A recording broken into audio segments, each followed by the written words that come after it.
Kdo smo mi, kaj delamo tukaj, kdo nadzira našo stvarnost, ali svet res upravlja 13 družin, le nekaj vprašanj, na katera poglobljena odgovarja svetovno priznani David Icke. Govori tudi o tem, da sta v življenju najpomembnejša ljubezen in pozitivno razmišljanje, kajti vse je energija, sreča pa je, kot pravi, dana vsem ljudem, vendar večina ljudi ne zleze iz svojega oklepa, da bi to dojeli. David Icke je človek, ki pove, kar drugi zamolčijo. V zadnjih 10 letih je v več kot 60 državah nagovoril več kot 150 milijonov ljudi. Tokrat bo odgovarjal na moje vprašanja v oddaji Klepet ob kavi. In res je, danes v naši družbi David Icke in Matjaž Abranović. Lepo pozdravljeno, dobrodošla. Welcome again. Thank you. So let's start this conversation with new technology. Technology that we are using right now. It's so smart, it's clever, it's it's all that we never hoped for.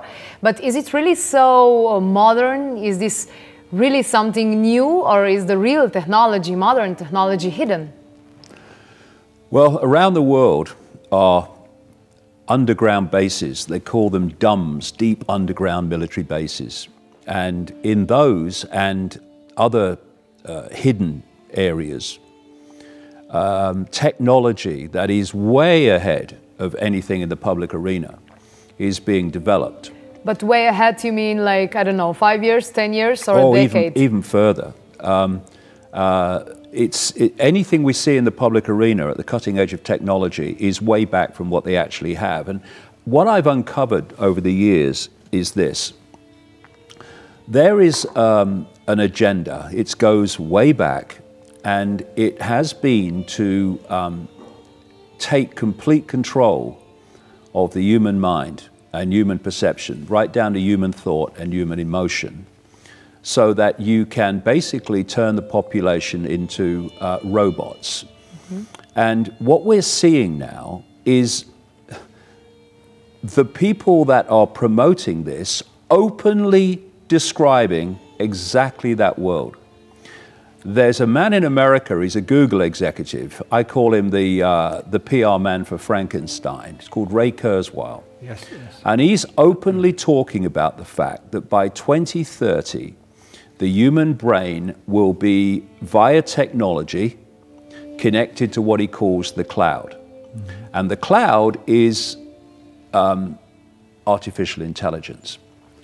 Now, what has been happening, I think I talked about this the last time, was that we have been brought along and programmed to perceive a very narrow band of possibility, and to self-identify who we are with the realm of the five senses. So if I said to someone, "Who are you?" they'd tell me their name, they'd tell me their job, they'd give me the 5-sense rundown of who they are. What we really are is awareness, a state of being aware. The body is just a vehicle for that awareness to express itself in this reality, this band of frequency we call the world. And it's been very, very effective, this program perception, holding people's attention, point of attention, in the five senses. This technological part of it that's now unfolding so fast is to take that control of perception to the next level. It is to get technology inside the body, inside the brain, attach it to this cloud, this artificial intelligence, and then it will feed our thoughts, our emotions, our responses, everything. Don't even take my word for that. Ray Kurzweil says that once we are connected technologically to this cloud, over time, the cloud, artificial intelligence, will do more and more of our thinking until, he says, there's no human left as we perceive human now. Oof. That means what? That humans become nothing more than a biological computer terminal on this cloud internet. And the reason they're so open about it is because of the sales pitch, which is, once this happens, we'll become superhuman. No, we'll become subhuman. And that's the idea. what is happening in front of our eyes, particularly with the young, because it's all a perception deception, is getting them addicted to technology. I mean, you walk down almost any country in the world, you're seeing that. Yeah. And they put it down, but they got to pick it up again. Who is in control there? The person or the smartphone? In other words, the technology is already in control.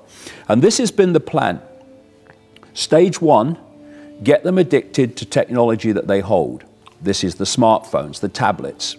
Stage two, get them to have technology that's on the body. The idea is to get in the body, so get it on the body. So it's your smartwatches, it's your Google Glass, it's your Bluetooth. Get them on the body. And the next stage, and it's already happening, and this was in my books in the 90s that this was coming, you get it inside the body. Mm-hmm. You get the microchips in and what have you. And the microchips now, they're dust. They're just, you can breathe them in. And then you connect them to the cloud, and they stop being human, and they start being the cloud. And this is the question. You know, we talked last time about, you know, what's ultimately behind this, and I was saying that it's a non-human, well, it's non-human, and it takes a non-human, if you like, quote, physical form. Not that there is any physical, that's another story. It takes a reptilian form, it takes the form of what they call greys and others. But ultimately, what this force is, it's a state of awareness, it's a state of consciousness. It's a very inverted state of consciousness, which you can give a word to that we would recognize, and that's psychopathic. It's a psychopathic consciousness. If you look at a human psychopath, what is it that makes them a psychopath? Is it their eyes? Is it their legs? Is it their arms? Mm-hmm. No, it's their state of awareness that makes them psychopathic. And the key, there's a list, it's called the Hare test. And it's a list of character traits. And if you have enough of them, they call you a psychopath. Mm-hmm. Top of that list, no empathy. The inability to put yourself in the feelings of those you make suffer. This is the inverted awareness that has infiltrated this world. Yes, it takes a non-human form, reptilian, grey, whatever, but at the basis, it is a deeply inverted, distorted state of awareness that has no capacity for empathy. This is the state of awareness that drops bombs on the innocent and has no emotional consequence for it. Now, I'm coming back to technology here because, of course, all the time now we hear this phrase, artificial intelligence. Oh, artificial intelligence is running this. They've got artificial intelligence now flying military planes, sailing or controlling military craft and ships. It's all artificial intelligence. Oh, artificial intelligence is doing this. Here's the question I never ask. What is it? What is this artificial intelligence that's taking over everything and controlling everything? They're even bringing now in driverless cars, controlled by what? Artificial intelligence. All around us, this technological prison's being built. I say this artificial intelligence, ultimately, is this state of awareness, which we are being manipulated to build a technological vehicle for. The CIA announced some time ago, when the guy called David Petraeus was its brief head, that we were moving into the era of what they called the Internet of Things. This is now happening. What they meant by that was everything is connected to the internet. Your fridge, your car, everything. Yes.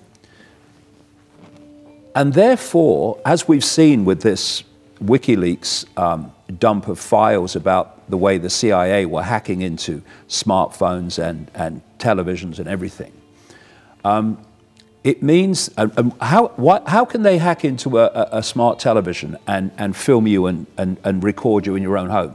Because the television's connected to the internet. Of course. That's the way in. But nowadays everything is connected to the internet.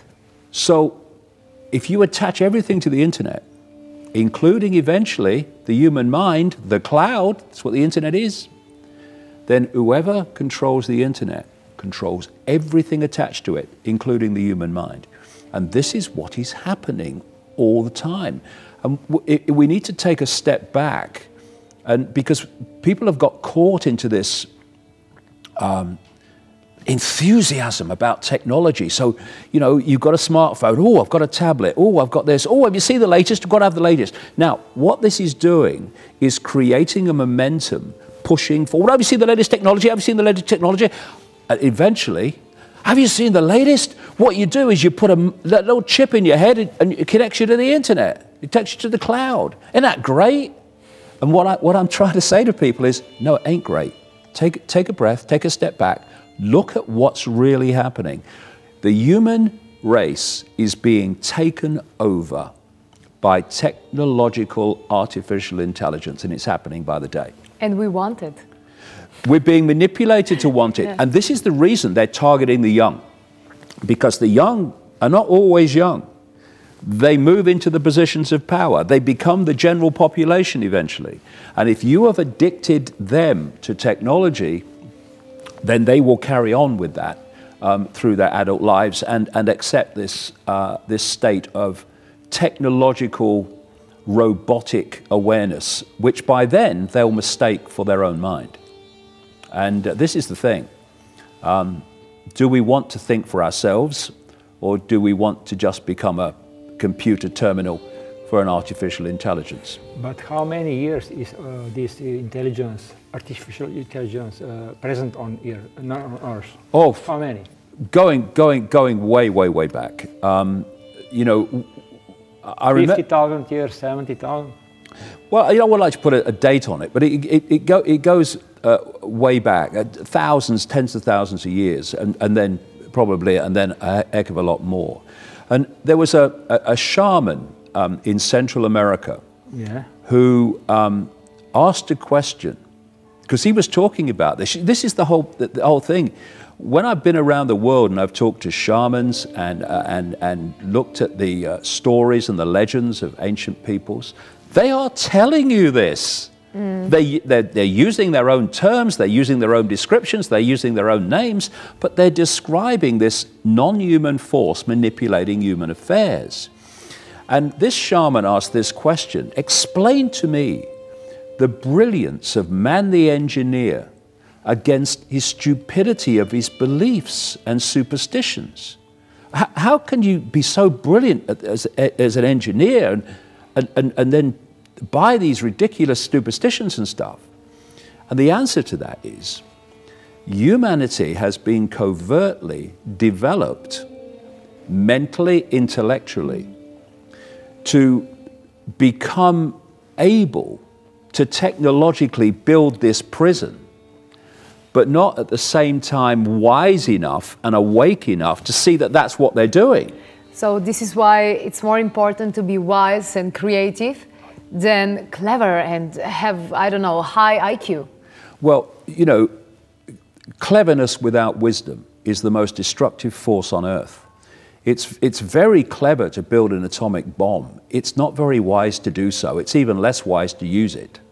And so the intellect has become the dominant, worshipped state of awareness. Mm-hmm. Oh, he's got a great mind.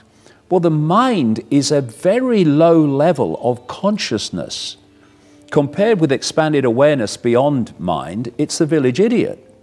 And what I think Einstein said this. You know, we've reached a situation where we worship the mind and discard the awareness beyond mind. And it's only when you get into that expanded level of awareness beyond the mind, and what I'm calling the mind, what does that basically, how does that basically perceive? It perceives everything through the five senses.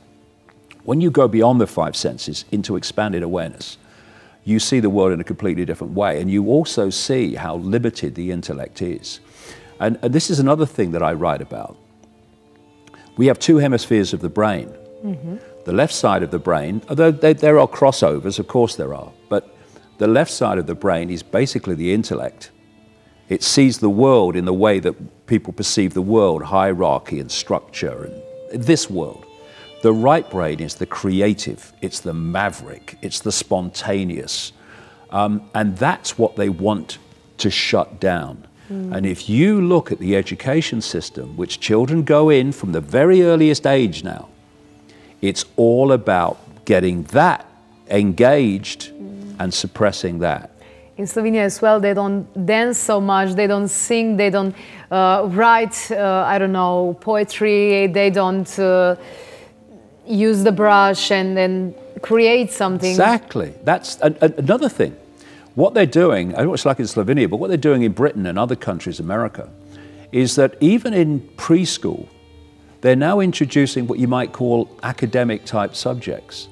And the greatest thing a child can do in all its early years is play. Because what is play? It's imagination. It's stimulating and opening the right brain of creativity. See, the left brain sees everything in dots. That's a dot, that's a dot, that's a dot, that's a dot. Different subjects, different areas. The right brain goes, whoa, I see the picture. It sees the dots connected. Once you see what I call the forest instead of the twigs, which is what that is, then suddenly you see the twigs in a completely different light. You see the dots in a completely different light. Ah, so that's what's going on. Because unless you see the context of the dots and how they connect to others, you cannot understand anything.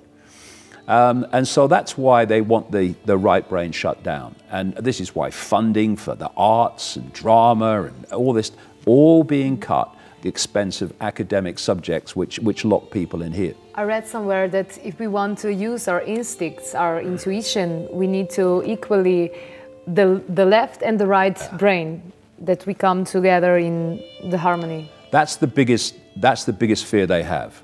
It's not right brain people, because if you're too right brained, you can be incredibly creative but dysfunctional in this world. You can't function in the world. What they're terrified of is whole brain people who balance the two, where they're in this world but not of it. But sometimes, I don't know, 50, 60, 70 years ago, when I read about politicians, they were as well painters, so they use the left and the right side of the brain. Politicians now, they're just right-brained. Well, you see, there's this great phrase, if your only tool is a hammer, every problem looks like a nail, right? So if you are stuck in your left brain with its perception of reality, the only solutions you can see to problems created by the left brain are solutions concluded by the left brain. And that's why we go round and round and round and round. And that's why Einstein said, we will never solve problems with the same level of consciousness that created them. Great thought for the end of our discussion. Thank you very much. Torej, najlepša hvala. In še kakšna informacija na www.klepetobkavi.si. Pogovore bomo tudi nadaljevali na Facebooku, tako da se le prijavite oziroma preverite in vse minule posnetke tudi najdete na našem YouTube posnetku oziroma na YouTube kanalu.